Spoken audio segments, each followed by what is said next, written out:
Este episodio es una producción original de Sigma FY, contenido técnico desarrollado y verificado por el MSc Andri Leonardo Godeliet Peña para fines educativos. Que la presión actuante Sigma nunca alcance tu límite de fluencia FY, para que tu estructura permanezca siempre en el rango de los que no se rinden. Y bueno, para arrancar este tema, piensen en un simple signo de menos. O sea, una línea horizontal pequeñita en un plano de cálculo estructural. Ajá, un detalle minúsculo. Exacto. Pero esa es literalmente la diferencia absoluta entre un rascacielos que soporta el embate de un huracán categoría 5 y uno que se desploma en cuestión de segundos. ¡Wow! Es una imagen bastante fuerte. Pero, esa es exactamente la mentalidad con la que debemos arrancar esta inmersión profunda de hoy. Bienvenidos a quienes nos escuchan a este nuevo análisis. Así es. Hola a todos. Hoy vamos a asumir el rol de tutores universitarios, digamos, guiando a los futuros ingenieros de nuestra audiencia. La misión que tenemos hoy es sumamente clara y es dominar la fase 1 del Manual de Diseño Conceptual Estática Básica. Vamos a sentar los cimientos de lo que significa diseñar estructuras que no colapsen. Totalmente de acuerdo. Y el concepto central, pues el pilar de toda esta teoría que debemos tener presente desde el primer segundo, es uno muy específico. ¿Cuál sería ese pilar? Que en el diseño estructural, ignorar la diferencia matemática entre un simple número y una flecha vectorial es un error letal. Y no estamos exagerando para generar dramatismo, ¿eh? Claro, no es ciencia ficción. No, para nada. Es la física pura que dicta si un edificio vive o muere frente a las cargas. Y para entender exactamente cómo las fuerzas externas logran derribar toneladas de acero y concreto, primero tenemos que entender el idioma en el que hablan estas fuerzas, ¿no? Así es. Un idioma que a veces pasamos por alto. Porque definitivamente no es la aritmética indulgente de la escuela a la que estamos acostumbrados. Si intentamos calcular el comportamiento de una estructura usando matemáticas incompletas, pues el modelo computacional entero se vuelve basura. Totalmente. Y por eso tenemos que separar la información en dos grandes familias desde el principio: los escalares y los vectores. Que es una separación no negociable en la mecánica clásica. Exacto. Mezclar esos dos tipos de información en un diseño es caminar hacia un desastre seguro. O sea, un colapso inminente. Bueno, vamos a desempacar esto un poco. Todos los que han pasado por cursos de estática básica saben qué es un escalar. Es información muy amigable unidimensional. Cantidades físicas súper sencillas. Son esas cantidades que se describen a la perfección con un solo número y su unidad. Pensemos en una analogía típica de obra. Pedir material a un proveedor, como solicitar 10 metros cúbicos de concreto, es un escalar. Es directo. Claro, no hay pierde con eso. O también medir el tiempo que dura un sismo, o la densidad geométrica de una viga. Esa información respete la álgebra tradicional. Ahí, sin importar qué pase, 2 más 2 siempre suma 4. Exactamente. El escalar es absoluto. Pero el gran salto mental en la ingeniería ocurre cuando intentamos tratar a elementos mucho más complejos con esa misma matemática simple. Como la fuerza del viento o el impacto de un sismo. Así es, ahí entramos de lleno al territorio de los vectores. Las fuerzas, las posiciones en el espacio tridimensional, los momentos de giro, todo eso es puramente vectorial. Y ahí es donde muchos analistas principiantes caen en la trampa. Sí, porque olvidan que un vector exige magnitud, dirección y sentido simultáneamente. En este mundo de la estática, si sumas una fuerza de 2 toneladas con otra fuerza de 2 toneladas, el resultado estructural en el nodo no siempre es 4. Puede ser 0, de hecho. O 0 o 4, o literalmente cualquier valor intermedio dependiendo de cómo interactúen geométricamente esas flechas. Siguiendo un poco con la analogía que mencioné del concreto, tener el bloque de 10 metros cúbicos ahí quieto es el escalar. Pero calcular cómo la presión de un viento huracanado va a intentar volcar ese mismo bloque es un animal completamente distinto. Totalmente. No basta con decir que el viento golpea con un valor de 10 y ya. Y aquí me viene a la mente un ejemplo muy claro de la fuente que estamos analizando, sobre el peligro de la información incompleta. Pensemos en una columna de acero macizo en la planta baja de un edificio comercial. Una columna principal. Exacto. Si revisamos un plano estructural y alguien anotó que esa columna resiste 500 kips de magnitud, presentándolo como un simple número aislado, eso es el equivalente a vendarle los ojos al ingeniero residente, ¿cierto? Es una venda en los ojos que cuesta vidas. Literalmente.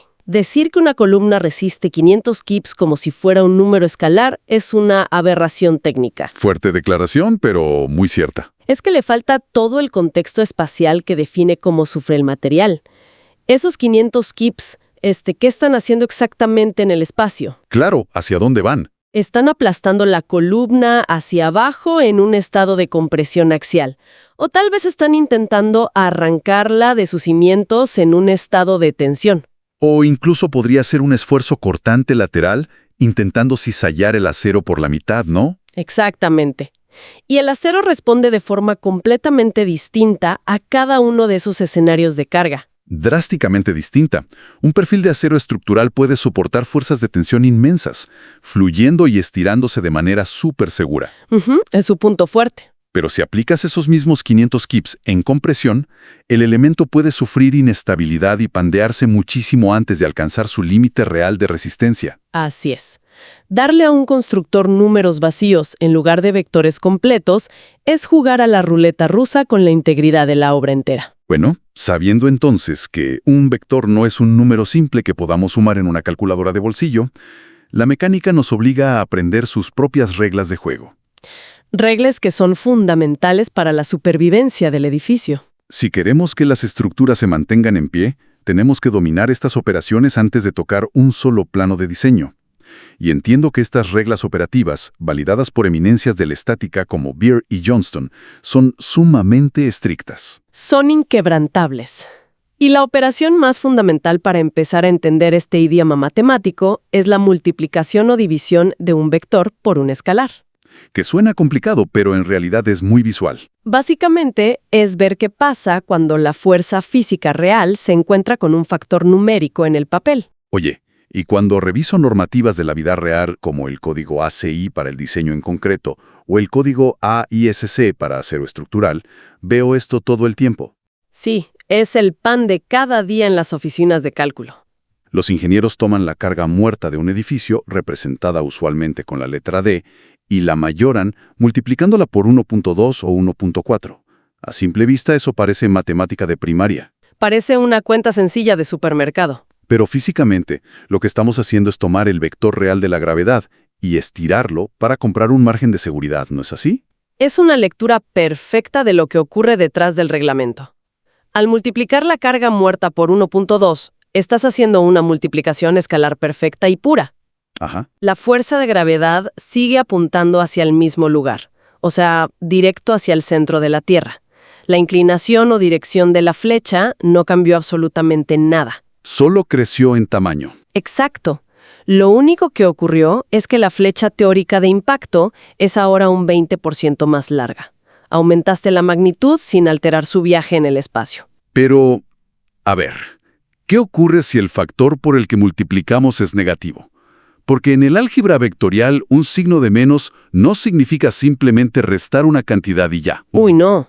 Un signo negativo es un evento violento para un vector. ¿Violento en qué sentido? Si multiplicas un vector fuerza por un número negativo, no solo modifica su longitud, sino que su sentido se invierte 180 grados instantáneamente sobre su misma línea de acción. Literalmente se da la vuelta por completo. Exactamente. Si la fuerza estaba empujando un nodo estructural de frente, el signo negativo hace que ahora lo esté jalando. Esa inversión cambia absolutamente todo el estado interno de esfuerzos de la pieza de acero. ¡Wow! Escalar un vector es relativamente intuitivo cuando lo explicas así, pero creo que el verdadero dolor de cabeza para quienes diseñan no es cuando las fuerzas actúan solas y superordenadas. Claro que no, eso nunca pasa en la realidad. El problema es cuando pelean entre ellas.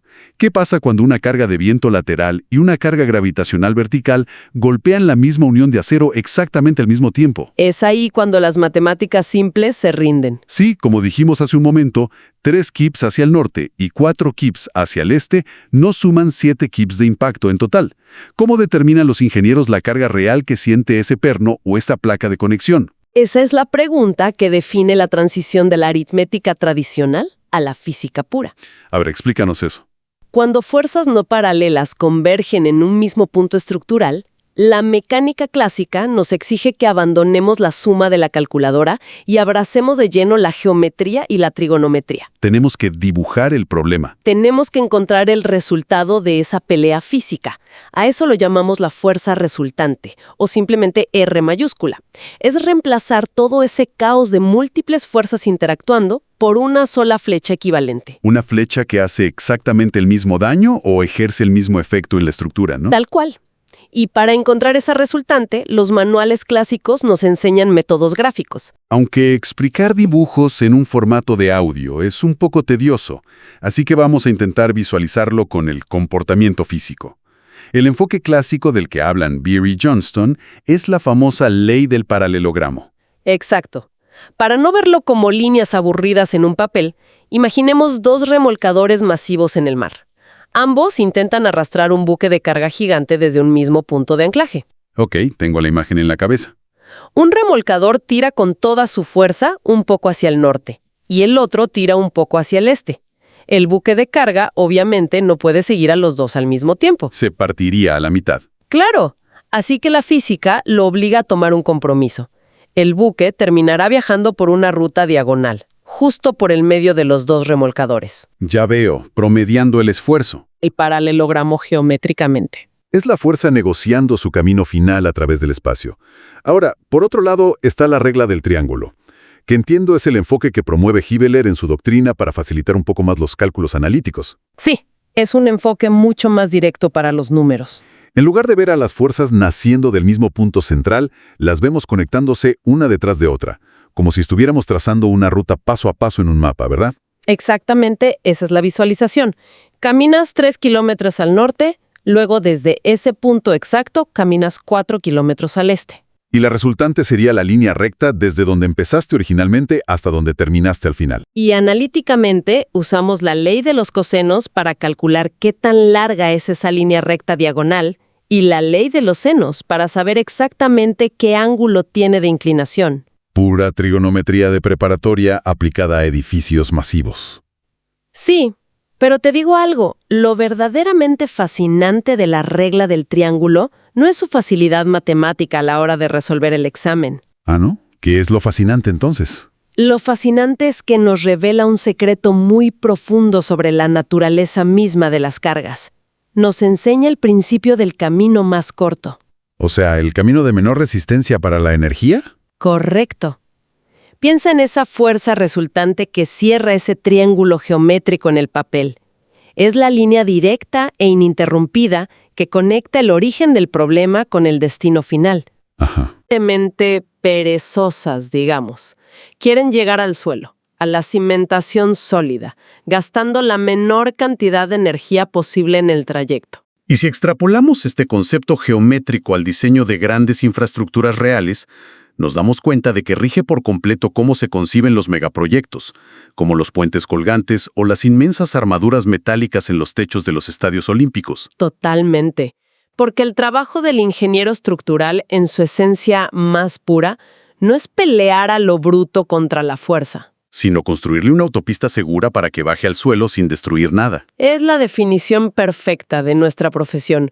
El diseño conceptual busca canalizar toda esa inmensa carga a través de la línea de acción más directa posible. Porque si obligas a la fuerza a dar vueltas innecesarias por la estructura, el material sufre sobreesfuerzos. Exacto. Pero si alineas tus columnas y tus cables siguiendo meticulosamente el camino más corto de las resultantes, logras algo hermoso llamado optimización topológica.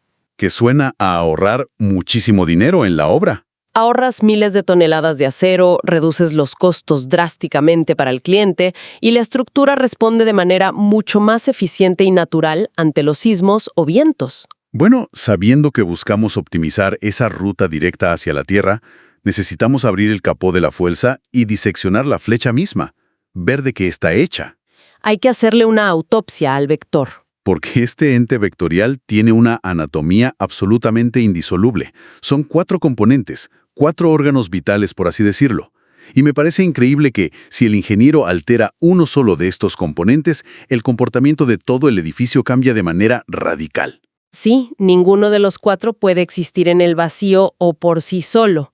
Toda fuerza que actúa sobre un cuerpo físico posee esta anatomía estricta de 4 partes. ¿Cuál es el primero? El primer componente es la magnitud, que en algunos textos también es conocida como intensidad. En términos muy sencillos y coloquiales, es el cuánto. El cuánto, de acuerdo. ¿Qué cantidad pura de energía está empujando o jalando la estructura en ese momento exacto? Entendido. El cuánto. ¿Cuál sería el segundo órgano vital? El segundo es la dirección. Es el por dónde viaja la fuerza. Piensa en la dirección como un riel de tren infinito y perfectamente recto que atraviesa el espacio con un ángulo de inclinación muy específico. Ya veo la imagen del riel. Ese riel no tiene principio ni fin, solo marca la pendiente o la inclinación por donde se va a mover el tren de la carga. Y como un riel en la vida real no te dice si el tren va de ida o de vuelta hacia la estación, necesitamos obligatoriamente el tercer componente. ¿Qué es el sentido? El sentido es el hacia dónde. Matemáticamente lo representamos con un signo positivo o negativo, y gráficamente es sencillamente la punta de la flecha. La que indica el ataque. Exacto. Dado que ese riel de dirección que mencionamos es infinito, la fuerza debe decidir si avanza hacia el nodo estructural empujándolo con violencia o si viaja alejándose del nodo, jalándolo. Y para cerrar la anatomía completa de los 4 elementos, nos falta el anclaje físico. El punto de aplicación. Es la coordenada tridimensional física exacta donde esa flecha hace contacto con el elemento estructural real. Y entiendo que este punto es crítico, ¿no? Crítico a más no poder, porque define si la fuerza solo va a intentar empujar el objeto en línea recta, lo que llamamos generar traslación. Ajá. O si, por estar aplicada fuera del centro de masa o centro geométrico, va a ser palanca e intentar hacerlo girar, generando lo que conocemos como un momento torsor o flector. Ok, déjame plantearte un reto analítico aquí. Porque en el papel del libro de texto, la magnitud, la dirección y el sentido suenan a conceptos muy teóricos y abstractos. Sí, suelen a clase de física 1. Pero si nos ponemos realmente en los zapatos del ingeniero que está metido en el taller de fabricación sudando, o que está revisando las extensas tablas de perfiles del manual AISC en su oficina, ¿cómo se traducen estos 3 elementos anatómicos en un impacto físico y económico real? Esa es la mejor forma de verlo. Aterrizar la física pura a la ingeniería civil aplicada del día a día. Si los ponemos a competir en una obra, ¿qué hace cada uno en la práctica? Bueno, en la práctica se diferencian con una claridad que es hasta brutal. Empecemos por la magnitud, el famoso cuánto. La magnitud dicta directamente el tamaño físico del elemento de acero que vas a comprar. O sea, el grosor. Exacto. Si la fuerza sube de 50 a 100 kips de un rediseño a otro, vas a requerir una viga con mucha mayor área transversal de acero. Así que en el taller de soldadura, la magnitud se traduce directamente en costo y peso de la estructura. La magnitud te cobra la factura del material. Perfecto y clarísimo.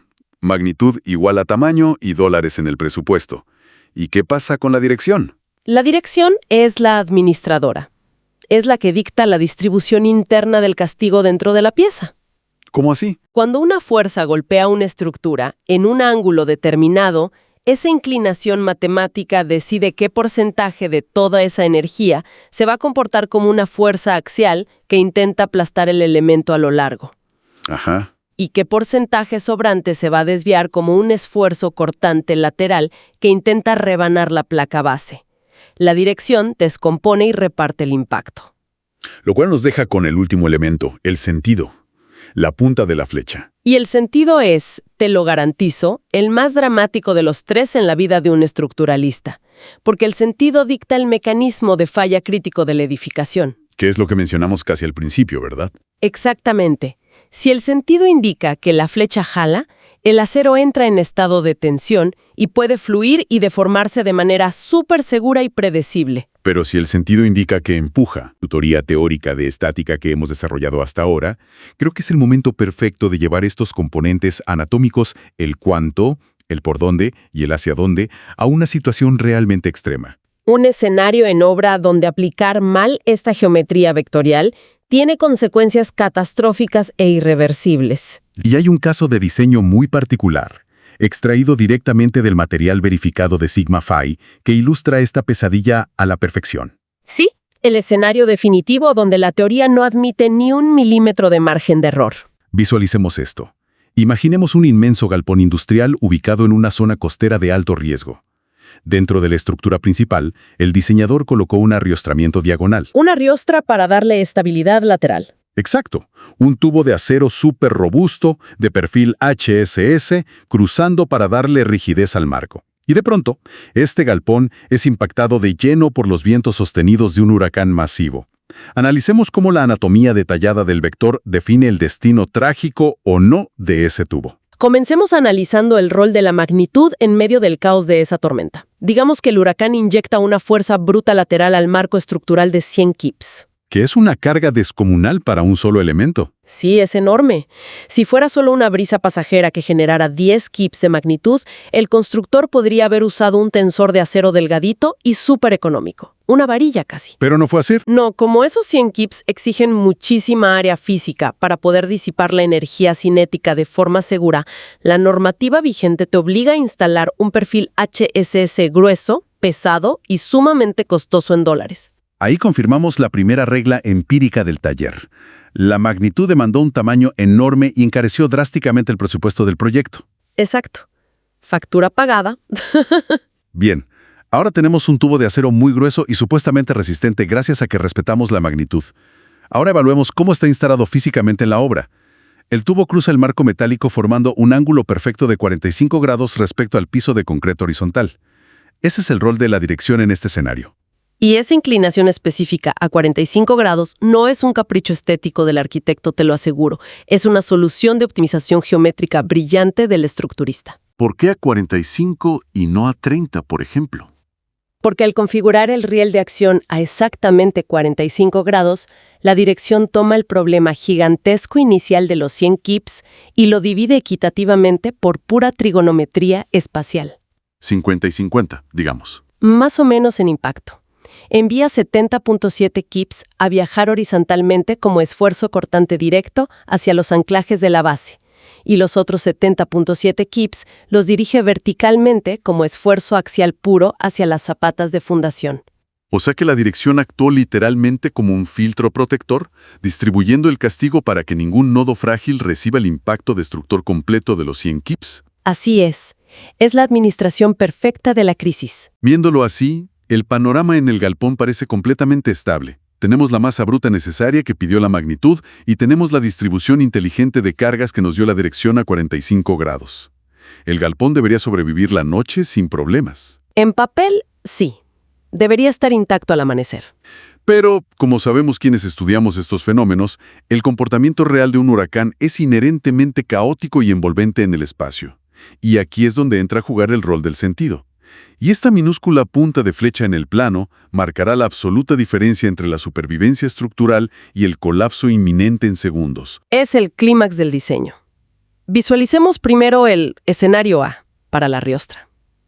El huracán azota con toda su furia destructiva desde el lado izquierdo de la fachada principal del galpón. Pegando de frente al muro izquierdo. Ajá. Debido a cómo está configurado en diagonal nuestro marco, este viento empuja y, en respuesta, la geometría intenta deformarse jalando el nodo superior derecho. Entiendo, trata de arrancar la conexión. Esto significa que la punta del vector de fuerza interna se aleja de la conexión. Nuestro tubo estructural HSS masivo entra en un estado de tensión pura y dura a lo largo de todo su eje. Y como hemos establecido muy claramente hoy, el acero estructural ama estar en tensión. Es su estado de confort absoluto en la naturaleza. Bajo tensión, la pieza absorbe felizmente y sin quejarse toda la inmensa energía inyectada por el viento, estirándose apenas milimétricamente. Aprovechando el material al máximo. La estructura metálica se mantiene totalmente íntegra, no cede, y las personas e inventarios que estén resguardados dentro del galpón están a salvo esa noche. Escenario ideal, pero la tormenta inexorablemente avanza. El ojo del huracán cruza justo por encima del edificio, y súbitamente los vientos extremos ahora azotan la fachada desde el lado completamente opuesto. Escenario B para el mismo edificio. El lado derecho. El viento sopla ahora desde la derecha con la misma intensidad. La fuerza destructiva sigue siendo exactamente la misma, 100 kips implacables de magnitud. El ángulo del tubo grueso sigue siendo el mismo, 45 grados exactos de dirección. Absolutamente nada en la geometría física de las vigas ha cambiado. Pero en la física vectorial invisible que rige el universo, el mundo entero acaba de darse la vuelta bruscamente. ¿Qué le pasó al vector interno? Ese vector interno de 100 kips, que sigue viajando sobre el mismísimo riel inamovible de 45 grados, acaba de invertir su sentido 180 grados netos por el cambio de dirección del viento de afuera. ¿La flecha apunta al revés? Sí. La punta de la flecha que antes jalaba, protegiendo al nodo, ahora está apuntando directamente hacia él, comprimiéndolo con una brutalidad tremenda. El tubo estructural HSS pasó instantáneamente a un estado de compresión severa. Y es en este exacto momento cuando esta película de acción técnica se convierte en una película de terror absoluto para el ingeniero que firmó los planos de esa nave industrial. Pero expliquemos esto a la audiencia. ¿Por qué el acero le tiene tanto pavor a la compresión si el tubo sigue siendo igual de grueso y masivo que en la tensión? Porque bajo una compresión axial masiva, el acero ya no falla por falta de resistencia interna del material, falla por inestabilidad elástica o geométrica pura. Aparece nuestro viejo y temido enemigo. Aparece el devastador fenómeno del pandeo local, conocido técnicamente en todos lados como buckling. El material en sí tiene la fuerza atómica interna para resistir la carga, pero su macrogeometría colapsa muchísimo antes de poder usar siquiera una fracción de esa fuerza. Se deforma antes de romperse. Las paredes de ese perfil tubular HSS tan grueso y que costó miles de dólares, ceden ante la presión constante y comienzan a arrugarse lateralmente de la nada. Se dobla sobre sí mismo de forma completamente súbita y catastrófica. Hay una analogía clásica para visualizar el buckling de una columna tubular, ¿no? Sí, ocurre exactamente de la misma manera en que se aplasta una lata de refresco de aluminio vacía cuando te paras sobre ella y la pisas desde arriba. Que de repente la pared lateral se hunde y la lata entera cede sin previo aviso. Tal cual. No importa qué tan fuerte o grueso sea el aluminio de la lata en teoría. Si la geometría general se desestabiliza 1 milímetro, colapsa irremediablemente. Es una imagen escalofriante de imaginar a escala real. Una columna o riostra de acero masiva doblándose como una lata de refresco de la basura, perdiendo instantáneamente toda su rigidez vital y provocando el colapso progresivo de todo el techo del galpón. Y pensar que todo esto fue provocado exclusivamente por un simple cambio de signo matemático en la ecuación original. Por un simple y diminuto cambio de sentido en la punta del vector. Es una locura. Esa es la responsabilidad monumental, silenciosa y constante que recae sobre los hombros de un ingeniero estructural todos los días. Tienes que visualizar obligatoriamente estos fenómenos invisibles en tu mente. Por eso, el Manual de Diseño Conceptual de Sigma Phi consolida esta inmensa y a veces abrumadora complejidad de la estática en una sola regla de oro que debes tatuarte. Una máxima indispensable y obligatoria para cualquier analista estructural o estudiante que busque dominar verdaderamente el comportamiento de las cargas en la realidad. Es una síntesis maravillosa que une magistralmente la economía de la obra, el diseño geométrico y la seguridad humana. La voy a citar textualmente, porque debe quedar grabada a fuego en todo aquel que calcule una sola línea en un plano. La magnitud te cobra el material, la dirección te divide el problema, pero es el sentido el que decide si tu estructura vive o muere por inestabilidad elástica. Es el resumen absolutamente perfecto de todo lo que implica llevar la mecánica vectorial abstracta a la cruda realidad constructiva. Si tú logras interiorizar y predecir de manera confiable esos 4 componentes anatómicos de cada fuerza que toca tu diseño en SAP o ETABS, Tienes la mitad del trabajo hecho. tienes la fundación absoluta para garantizar que esa estructura permanezca de pie orgullosa sin importar a qué evento extremo se enfrente en su vida útil. Y con esa máxima técnica espectacular, anclando todo lo que hemos explorado y desempacado hoy en esta tutoría intensiva, quiero dejar a todos nuestros futuros y actuales ingenieros con un pensamiento, una inquietud provocativa y compleja para que analicen por su cuenta en casa. A ver, lánzales el reto final de hoy. A lo largo de todo este análisis a fondo, hemos diseccionado de manera magistral qué ocurre exactamente cuando un viento huracanado empuja un galpón, lo cual, viéndolo bien, es mantener una carga relativamente estática. Y vimos cómo un solo cambio de dirección del viento de un lado a otro puede destruir un tubo súper grueso por pandeo compresivo súbito. Un escenario que, aunque extremo, es estático y está gobernado por la fuerza sostenida del clima, en la superficie. Sí es. Sin embargo, ¿qué sucede entonces en las matrices de cálculo y en la mente acelerada de un estructurista cuando el escenario de desastre abandona la superficie y el impacto proviene desde el subsuelo? Oh, cuando la Tierra tiembla. Exacto. Cuando te toca la monumental tarea de diseñar un edificio importante para resistir un sismo de altísima intensidad en la falla de San Andrés, por ejemplo. En un terremoto real, ya no dependes de un empuje lateral sostenido y predecible como el del viento de un huracán. Te enfrentas directamente a una aceleración de la masa basal del edificio, donde el vector de fuerza entra en un estado de caos absoluto y violento. Literalmente es un vector que altera su magnitud de forma errática, subiendo y bajando sus kips de impacto constantemente cada fracción de segundo. Y lo que es exponencialmente peor para los materiales, es un vector que invierte su polaridad geométrica sin parar, cambiando su sentido de positivo a negativo, de izquierda a derecha, múltiples veces por cada segundo que dura la sacudida principal.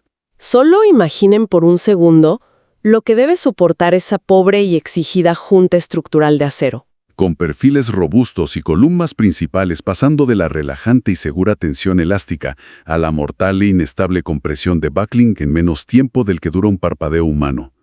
Todo esto exigiendo a las placas y conexiones soldadas de acero disipar toda esa inmensa energía cinética en milisegundos sin fracturarse frágilmente.